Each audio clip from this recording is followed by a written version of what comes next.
and a care coordinator, and they will not only call them up, make sure they're taking their medication, but they will also be there to go with them to appointments. And this is the kind of person that is the go-between between the patient and the health system. And they are the advocates for the patient, they're the advocates for the health system, and they're also there to kind of get them in to start thinking about the conversations that they need to have with their healthcare provider. And that has been so important to us. We don't get reimbursed for that program, but on average, over a 2-year period, we're saving our health system about $18,000-$19,000 per patient just by having that care coordination there. And it gets exactly the kind of care that the patient wants, and it gets exactly the care that we want to provide without any redundancies. Yeah, I can imagine.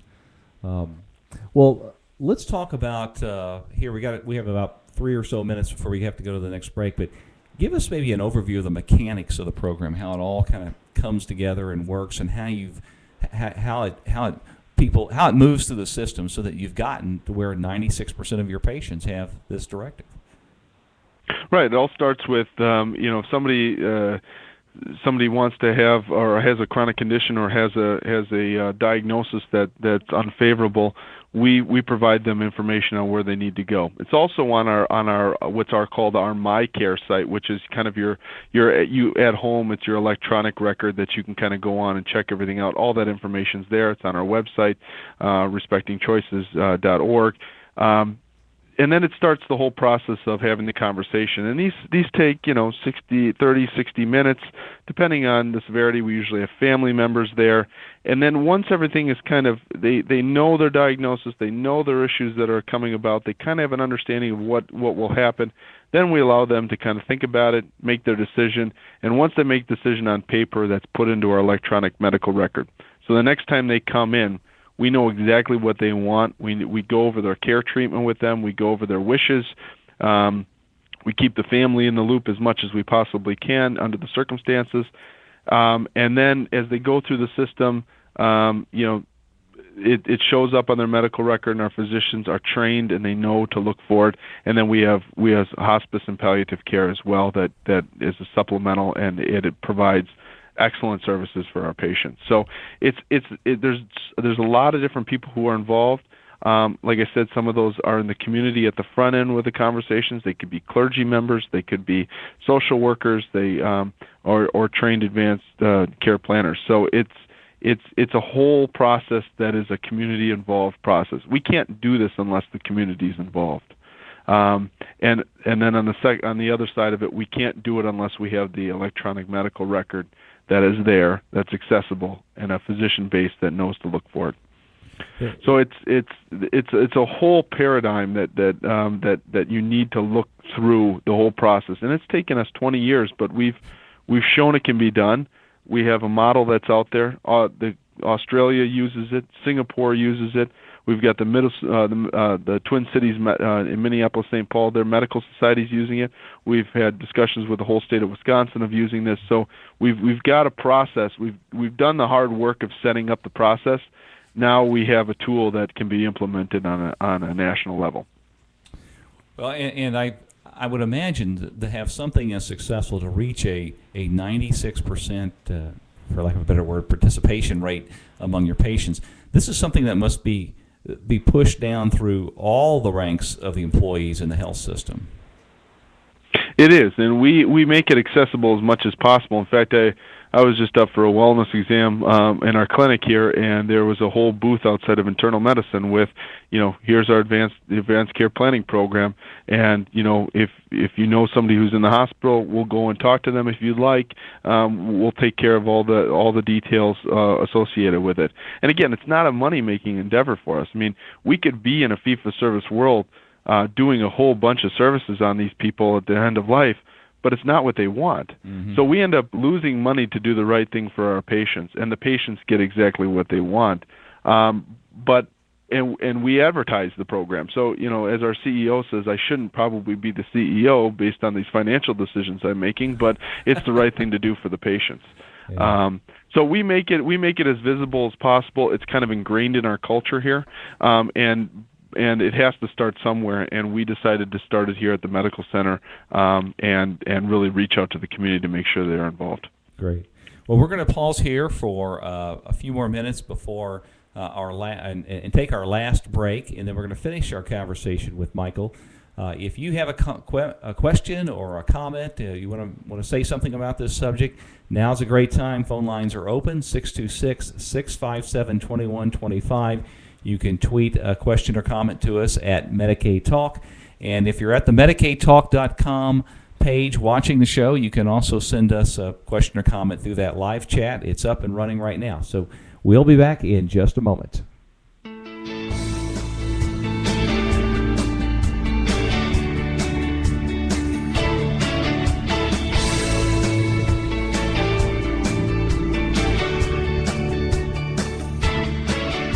I hope you're enjoying today's show, and I want to remind you that opinions and viewpoints expressed by guests on the Medicaid Matters talk show are not necessarily those of the host or our sponsors.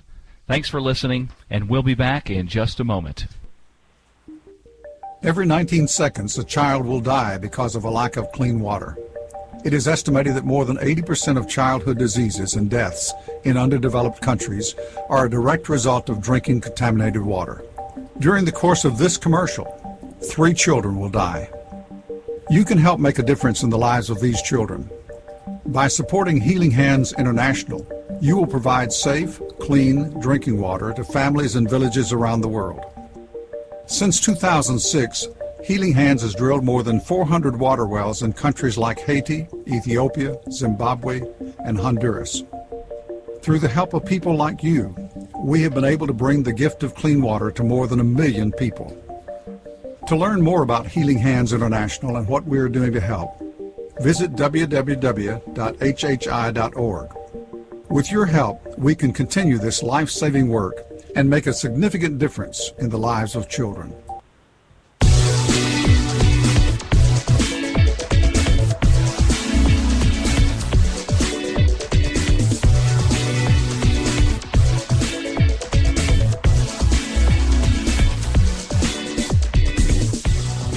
This is Medicaid Matters, the only Medicaid business talk show. We're live here every other Tuesday at 1 p.m. Eastern Time.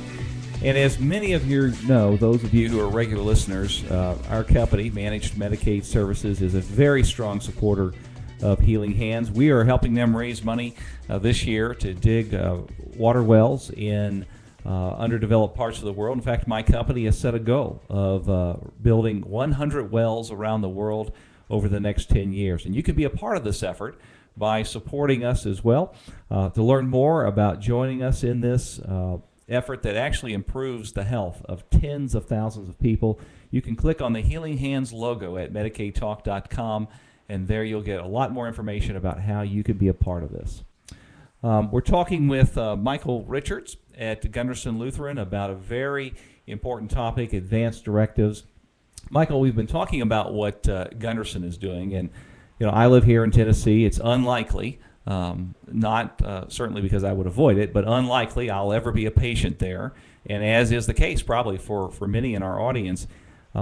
If this is a subject, the whole issue of advanced directives, advanced healthcare planning, if this is a subject that I want to give attention to in my life or someone in our audience, how do you recommend we approach this? Well, it's a good point, and if you did end up coming to Gundersen Lutheren, we take very good care of you, Richard. I'm sure. So, not that I'm avoiding it. I just this is a topic that I think our healthcare system and the patients primarily have struggled with.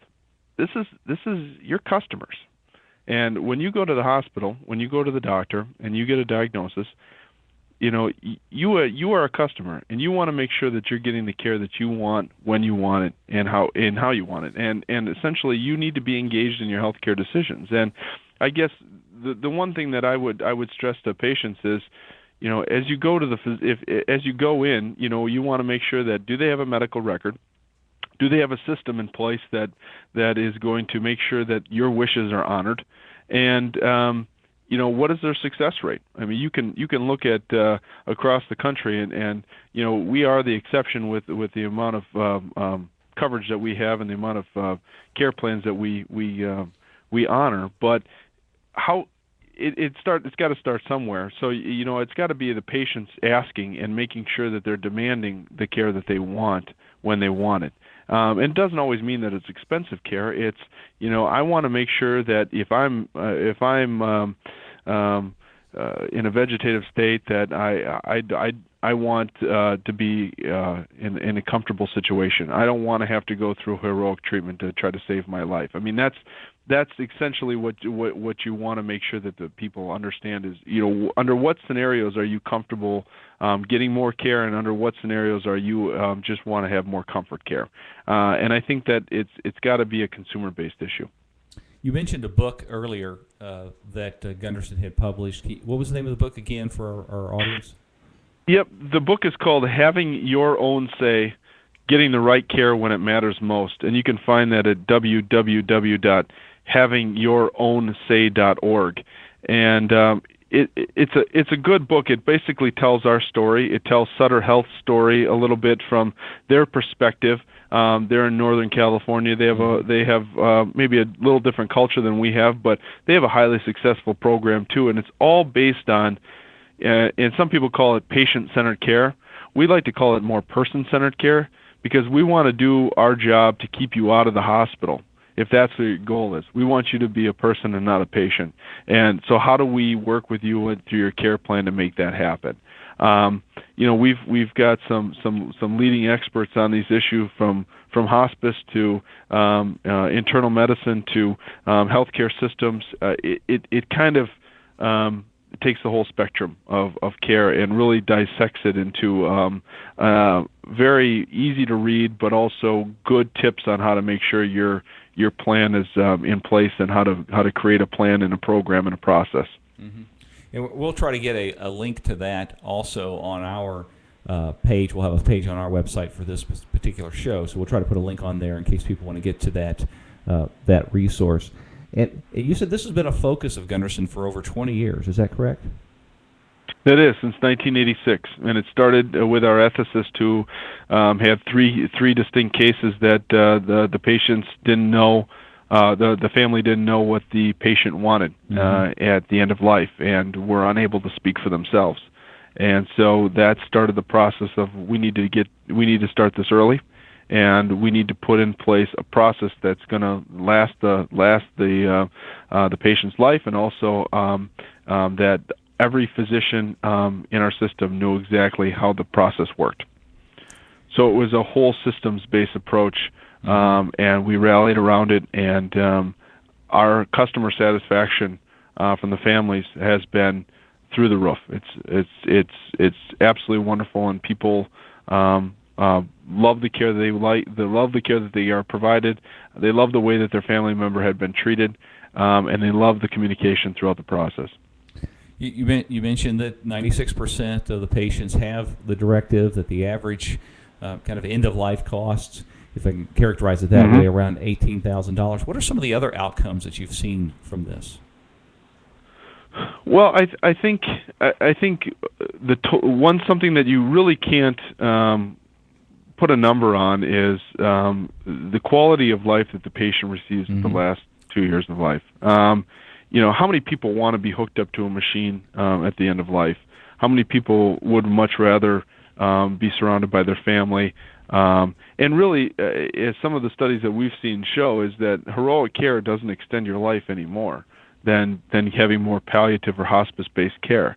So what you're doing is you're putting your body and your family through a lot more things that isn't going to provide any more life than you have. In fact, it's not going to provide you the type of quality care that you want to have in your last 2 years of life. So you can't put a price tag on that.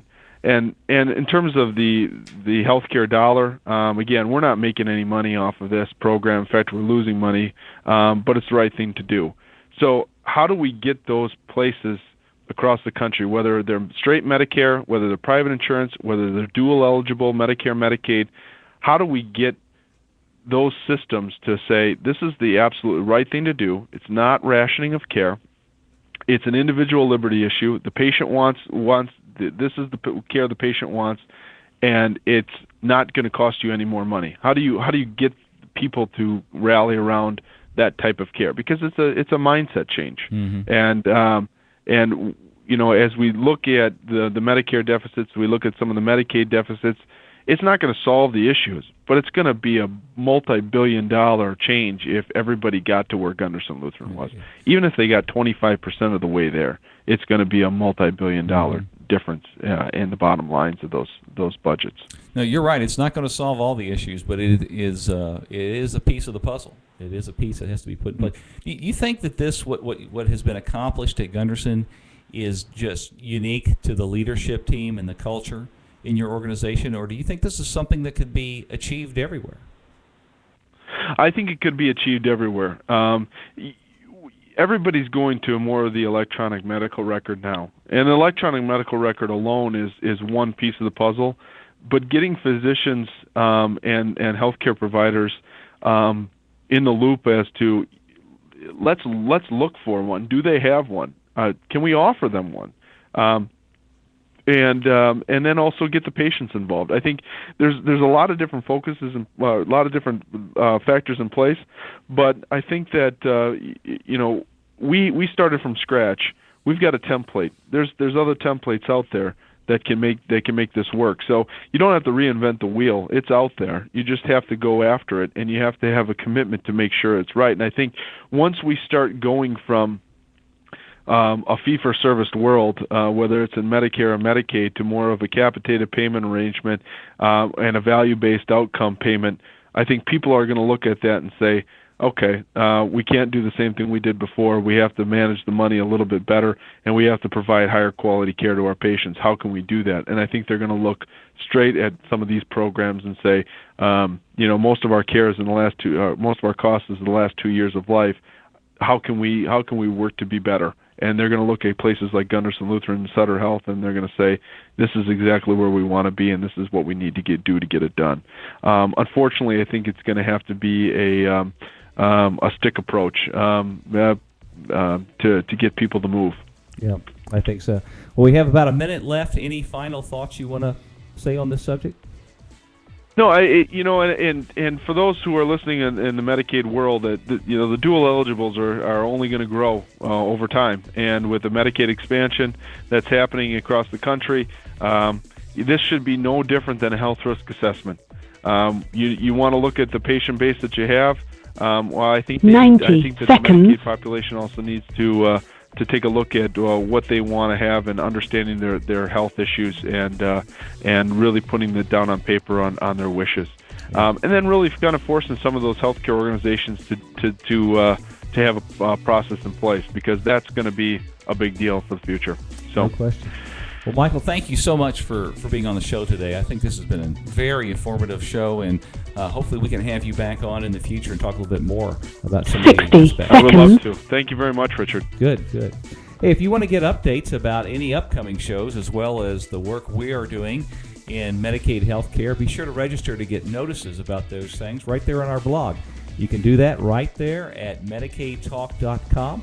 And you have my personal guarantee. It's not going to get you inundated with a bunch of email or things that you can't use. We're going to be broadcasting live at the Medicaid Enterprise Systems Conference in Boston in August. If you're going to be there, we'd really like for you to stop by the broadcast booth and say hello. You can get all the details again at the MedicaidTalk.com website. Well, you've been listening to Medicaid Matters, brought to you by Managed Medicaid Services. Today is Tuesday, June 10th, 2012, and this is your host, Richard Yadon. We'll be talking to you again in just a few weeks. 10 seconds. Have a great day.